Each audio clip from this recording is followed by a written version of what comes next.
கள்ளக்குறிச்சி மாவட்டம் சங்கராபுரம் அருகே உள்ள சூக்குளத்தூரில் உள்ள 81 அடி உயரமும் 12 கரமும் கொண்ட மகா விஸ்வரூப ஆறுமுக பெருமான் கோவிலில் மகா கும்பாபிஷேக விழா நடைபெற்றது.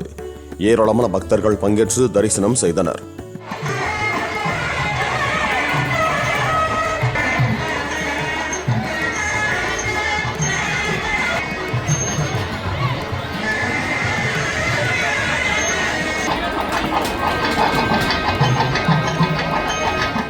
திருவண்ணாமலை மாவட்டம் சேத்துப்பட்டை அடுத்த நெடுங்குணம் கிராமத்தில் அமைந்துள்ள 1000 ஆண்டுகள் பழமையான ராமச்சந்திர பெருமாள் கோவிலில் மகா கும்பாபிஷேக விழா விமர்சையாக நடைபெற்றது.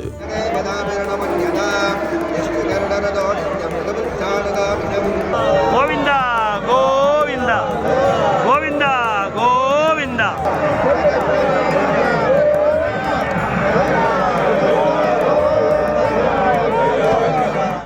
கோயம்புத்தூர் காசி நஞ்சைகவுண்டன் புதூர் மாரியம்மன் கோவிலில் திருக்குட நன்னீராட்டு பெருஞ்சாந்தி பெருவிழா வெகு விமர்சையாக நடைபெற்றது.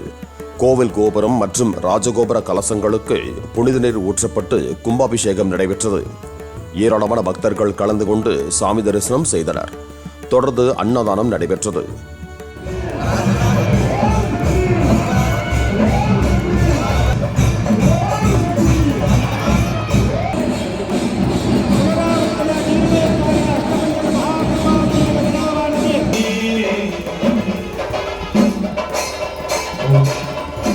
திருவாரூர் மாவட்டம் நன்னிலம் வட்டத்திற்குட்பட்ட கோவில் திருமாலம் கிராமத்தில் உள்ள பாடல் பெற்ற கோவிலான மகா காளநாதர் ஆலயத்தில் கோவில் கலசங்களுக்கு புனித நீர் ஊற்றப்பட்டு கும்பாபிஷேகம் நடைபெற்றது.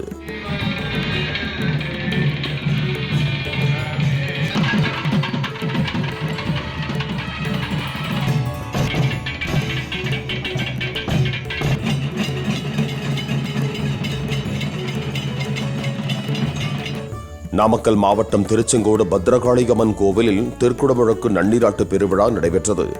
தொடர்ந்து தசதானம், தச தரிசனம், மகாபிஷேகம், மகாதீப ஆராதனை, பிரசாதம் வழங்குதல் ஆகியவை நடைபெற்றன.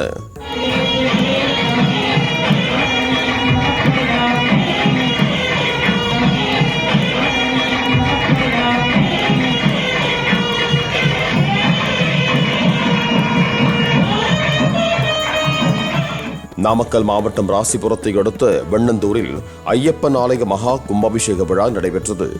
148 நெல்மணி உயரம் கொண்ட மூலவர் ஐயப்பன் சிலைக்கு விசேஷ அபிஷேகமும் ஆராதனையும் நடத்தப்பட்டது.